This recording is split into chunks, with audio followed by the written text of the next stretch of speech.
Kolar railway station ತುಂಬ ಹಳೆಯದು. ಬ್ರಿಟಿಷರ್ ಕಾಲದಲ್ಲಿ ಕೋಲಾರ ರೈಲ್ವೆ ಸ್ಟೇಷನ್ ಮಾಡಿದರು. ಹೆಂಗಿದೆ ನೋಡ್ಕೊಂಬರೋಣ. ಕೋಲಾರದ ರೈಲ್ವೆ ಸ್ಟೇಷನ್ ಹಿಂಗೆ ಕಾಣಿಸುತ್ತೆ. ಇದು ಹಳೆಯದು, ತುಂಬ ಹಳೆಯದು. ಬ್ರಿಟಿಷರ ಕಾಲದಲ್ಲಿ ಇದನ್ನು ನಿರ್ಮಾಣ ಮಾಡಿದ್ದಾರೆ ಸ್ಟೇಷನ್ ಕೊಠಡಿನ.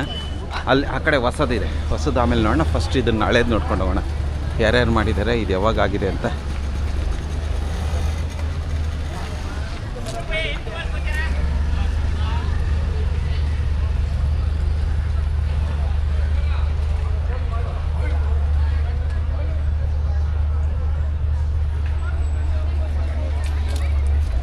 ಸೌತ್ ವೆಸ್ಟರ್ನ್ ರೈಲ್ವೆ ಸ್ವಾಗತ, ವೆಲ್ಕಮ್ ಅಂತ ಒಂದು ಹಾಕ್ಕೊಂಡಿದ್ದಾರೆ.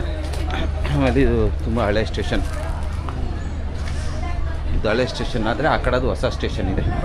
ನಮಸ್ಕಾರ ಸರ್, ಈ ಸ್ಟೇಷನ್ ಬಗ್ಗೆ ಹೇಳಿ ಸರ್. ಇದು ಏನು ಅಷ್ಟಿಲ್ಲ, ನಾವು ಡೈಲಿ ವಾಕಿಂಗ್ ಬರ್ತೀವಿ, ನೋಡ್ಕೊಂಡು ಹೋಗ್ತೀವಿ. ನೋಡ್ಕೊಂಡು ಒಳ್ಳೆ ಮರಗಳಿತ್ತು, ಎಲ್ಲ ಒಳ್ಳೆ ಮರಗಳು, ಮೊದಲು ಜಾಸ್ತಿ ಮರಗಳಿದ್ದು ಇವಾಗೆಲ್ಲ ಕಡ್ದಾಕ್ಬಿಟ್ಟವ್ರೆ.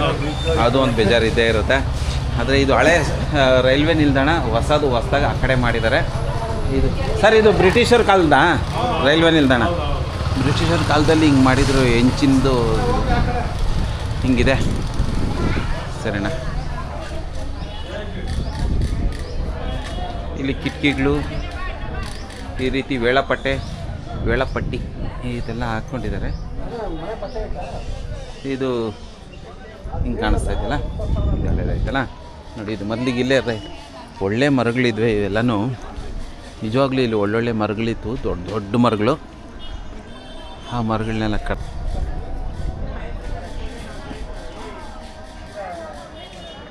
ಇಲ್ಲಿ ಪಕ್ಷಿಗಳು, ತುಂಬ ಪಕ್ಷಿಗಳಿದ್ದಾವೆ. ನೇತಾಡೋಂಥ ಪಕ್ಷಿಗಳು ನೋಡಿ, ಮರ ತುಂಬ ತುಂಬಿದ್ದಾವೆ. ಮರದ ತುಂಬಾ ಪಕ್ಷಿಗಳೇ ಇದ್ದಾವೆ.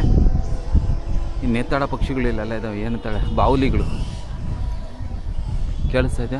ಬಾವಳಿಗಳು ನೋಡಿ ಎಷ್ಟಿದ್ದಾವೆ ಅಲ್ಲಿ, ತುಂಬ ಇದ್ದಾವೆ. ಮರ ತುಂಬ, ಈ ಮರ ತುಂಬಾ ಇದ್ದಾವೆ, ಆ ಮರ ತುಂಬಾ ಇದ್ದಾವೆ, ಈ ಮರದಲ್ಲೂ ಇದ್ದಾವೆ. ಈ ಮರದಲ್ಲಿ ಕಮ್ಮಿ ಇದ್ದಾವೆ.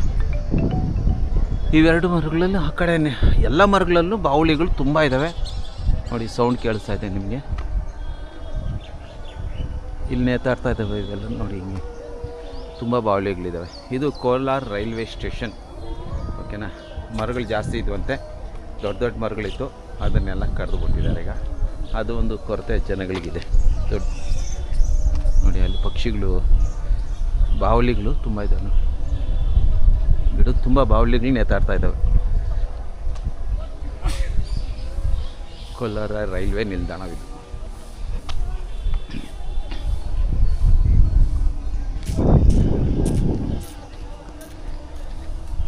ಕಾಪಾಡ್ಕೊಳಕ್ಕೆ ಇದು ಡ್ರೈ, ಇದು ವೇಸ್ಟು, ಏನು ಕಸ ಇದೆಯೋ ತೊಟ್ಟಿ ಒಳಗೆ ಹಾಕಿ ಅಂತೇಳಿ ಸ್ವಚ್ಛತೆಯನ್ನು ಕಾಪಾಡೋಕ್ಕೆ ಇಟ್ಟಿದ್ದಾರೆ. ಆಮೇಲೆ ನೀರಿನ ವ್ಯವಸ್ಥೆನೂ ಮಾಡಿದ್ದಾರೆ.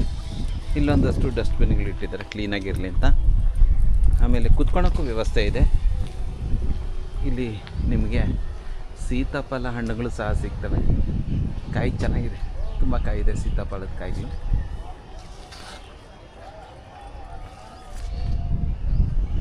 ಆಮೇಲೆ ಇಲ್ಲಿ ಲೇಡೀಸ್ಗೆ ಅಂಥೇಳಿ ಇಲ್ಲಿ ಲೇಡೀಸ್ ಬೋಗಿ ಬರುತ್ತೆ. ನಿಮಗೇನಾದರೂ ಕೋಲಾರದ ಟ್ರೈನ್ಗಳಿಂದ ಒಂದು ಮಾಹಿತಿ ಬೇಕು ಅಂದರೆ ವೇರ್ ಈಸ್ ಮೈ ಟ್ರೈನ್ ಅಂತ ಹೇಳ್ಬಿಟ್ಟು ಒಂದು ಆ್ಯಪು ಪ್ಲೇಸ್ಟೋರೊಳಗೆ ಡೌನ್ಲೋಡ್ ಮಾಡ್ಕೊಳ್ಳಿ. ಅದರಿಂದ ನೀವು ಕೋಲಾರ ಅಂತ ಟೈಪ್ ಮಾಡಿದ್ರೆ ಕೋಲಾರಿಂದ ಹೋಗೋ ಟ್ರೈನು, ಬರೋ ಟ್ರೈನು ಎಲ್ಲ ನಿಮಗೆ ನೀಟಾಗಿ ಇಲ್ಲಿ ತೋರಿಸ್ತದೆ ಗೂಗಲಲ್ಲಿ. ಆಮೇಲೆ ಬೆಂಗಳೂರಿಂದ ನಮ್ಮ ಕೋಲಾರಿಗೆ ದಿನಕ್ಕೆ 3 ಟ್ರೈನ್ ಬರ್ತವೆ ಮತ್ತು 3 ಟ್ರೈನ್ ಹೋಗ್ತವೆ. ನೀವೇನಾದರೂ ಕೆಂಪೇಗೌಡ ಇಂಟರ್ನ್ಯಾಷನಲ್ ಏರ್ಪೋರ್ಟಿಗೆ ಹೋಗಬೇಕು ಅನ್ನೋರಿದ್ದರೆ ನೀವು ಇಲ್ಲಿ ಕಾಣಿಸ್ತಾ ಇರುವ ಟೈಮ್ ಟೇಬಲ್ ನೋಡ್ಕೊಳ್ಳಿ. ಈ ಟ್ರೈನು ಬರೋ ಸಮಯಕ್ಕೆ ಹೋಗೋ ಸಮಯಕ್ಕೆ ನಿಮ್ಮ ಫ್ಲೈಟಿಗೂ ಮ್ಯಾಚ್ ಆಗ್ತದೆ ಅಂತ ಒಂದ್ಸಲ ನೋಡ್ಕೊಳ್ಳಿ. ಯಾಕೆಂದರೆ ಟ್ರೈನ್ ಇಲ್ಲಿಂದ ತುಂಬ ಲೇಟಾಗಿ ಹೋಗ್ತವೆ. ಆ ಟೈಮಿಂಗ್ ನೋಡಿಕೊಂಡು ನಿಮ್ಮ ಸಮಯವನ್ನು ಡಿಸೈಡ್ ಮಾಡ್ಕೊಳ್ಳಿ ಎಷ್ಟೊತ್ತಿಗೆ ಹೋಗುತ್ತೆ ಅಂತ. ಆಮೇಲೆ ಬಂಗಾರಪೇಟೆಯಿಂದ ಬರೋ ಟ್ರೈನ್ ಟೈಮಿಂಗ್ ಕೂಡ ಇಲ್ಲಿ ಹಾಕಿದ್ದೀನಿ. ಒಮ್ಮೆ ಎಲ್ಲ ಕ್ಲೀನಾಗಿ ನೋಡಿಕೊಂಡು ಟ್ರೈನ್ ಇಲ್ಲಿಂದ ನೀವು ಫಾಲೋ ಮಾಡಬೇಕಾಗುತ್ತೆ. ಯಾಕೆಂದರೆ ನಮಗೆ ಕೋಲಾರಿಂದ ಹೋಗುವಂಥ ಟ್ರೈನ್ಗಳು ಅಷ್ಟು ಬೇಗ ತಲುಪೋದಿಲ್ಲ, ಸ್ವಲ್ಪ ನಿಧಾನಕ್ಕೆ ಹೋಗ್ತವೆ. ಆ ಟೈಮ್ನ ನೀವು ನೋಡ್ಕೊಬೇಕಾಗುತ್ತೆ. ನಮ್ಮ ಕೋಲಾರದ ರೈಲ್ವೆ ಸ್ಟೇಷನ್ ಈಗ ಬಣ್ಣದಿಂದ ಕಂಗೊಳಿಸುವಂತ ಆಗ್ತಾಯಿದೆ. ಇದಕ್ಕೆ ಬಣ್ಣವನ್ನು ಬಳಿದು ಸುಂದರವಾದ ಒಂದು ಆಕಾರ ಕೊಡೋಕ್ಕೆ ನಮ್ಮ ರೈಲ್ವೆ ಸ್ಟೇಷನ್ನು ಸಿದ್ಧವಾಗ್ತಾಯಿದೆ, ಚೆನ್ನಾಗಿ ಕಾಣಿಸೋಕ್ಕೆ. ಇದೇ ರೀತಿ ನಾವಿಲ್ಲಿ ಟಿಕೆಟ್ ಕೌಂಟ್ರೆಲ್ಲ ನೋಡಿಕೊಂಡು ಆ ಕಡೆ ಆಫೀಸ್ ನೋಡಿಕೊಂಡು ಆ ಕಡೆಯಿಂದ ಹಂಗೆ ಮಾತಾಡ್ಕೊತ ಹೊರಟೋಗೋಣ. ಇಲ್ಲಿಂದ ನಿಮಗೆ ಕೋಲಾರಿಂದ ನಿಮಗೆ ಬೆಂಗಳೂರು ಕನೆಕ್ಟಿವಿಟಿ ಆಗುತ್ತೆ. ಅಂದರೆ ಇದು ಶ್ರೀನಿವಾಸಪುರ, ಚಿಕ್ಕಬಳ್ಳಾಪುರ, ದೇವನಹಳ್ಳಿ, ಶಿಡ್ಲಘಟ್ಟ ಈ ಮಾರ್ಗದಿಂದ ಹೋಗಿ ಇಂಟರ್ನ್ಯಾಷನಲ್ ನಮ್ಮ ಕೆಂಪೇಗೌಡ ಇಂಟರ್ನ್ಯಾಷನಲ್ ಏರ್ಪೋರ್ಟು, ಆಮೇಲೆ ಯಲಹಂಕ ಆ ಕಡೆಯಿಂದ ಹೋಗಿ ಬೆಂಗಳೂರಿಗೆ ಹೋಗುತ್ತೆ. ಗಾಯ್ಸ್, ನನ್ನ ಚಾನಲ್ ಮೇಲೆ ಜಾಸ್ತಿ ಜನ ಹುಡ್ತಾಯಿದ್ರು ಕೋಲಾರ ರೈಲ್ವೆ ಸ್ಟೇಷನ್ ಬಗ್ಗೆ ತೋರಿಸಿ ಅಂತ. ಇದಾಗಿತ್ತು ನಮ್ಮ ಕೋಲಾರದ ರೈಲ್ವೆ ಸ್ಟೇಷನ್ನು. ಇದು ಆಫೀಸು ತುಂಬ ಸುಂದರವಾಗಿ ಕಾಣಿಸ್ತಾ ಇದೆ. ಇಲ್ಲಿ ಪಕ್ಷಿಗಳ ಕಲರವ ಸಾಕಾಗಿರುತ್ತೆ. ಇಲ್ಲಿ ಬಂದು ರೆಸ್ಟ್ ತೊಗೊಬೇಕು, ಒಂದು 10 ನಿಮಿಷ ಟೈಮ್ ಸ್ಪೆಂಡ್ ಮಾಡೋರ್ಗೊತ್ತು ಸಾಕಾಗಿರುತ್ತೆ. Thank you so much. Video ನೋಡಿದ್ದಕ್ಕೆ ನಿಮ್ಮೆಲ್ಲರಿಗೂ ಧನ್ಯವಾದಗಳು. ವಿಡಿಯೋ ಇಷ್ಟ ಆಗಿದ್ರೆ ಲೈಕ್ ಮಾಡಿ, ನನ್ನ ಚಾನಲ್ ಸಬ್ಸ್ಕ್ರೈಬ್ ಮಾಡ್ಕೊಳ್ಳಿ. ಮುಂದಿನ ವಿಡಿಯೋದ ಸಿಗುವ. Thank you so much.